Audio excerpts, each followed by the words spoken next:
नमस्कार, मी राजेश चव्हाण. आपल्या महाराष्ट्रात खूप मोठमोठे कवी होऊन गेलेत.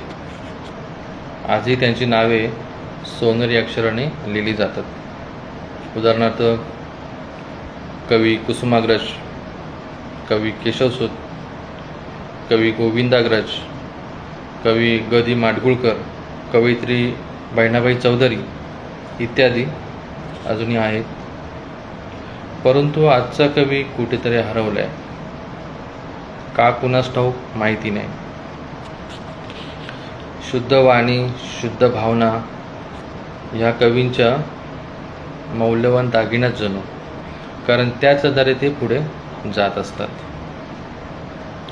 नृत्य, गायन, नाटक, सिनेमा, कॉमेडी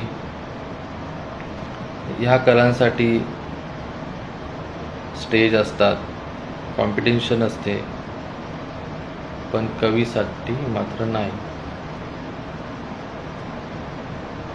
शेवटी एकच सांगेन, मराठी भाषा, मराठी संस्कृती टिकली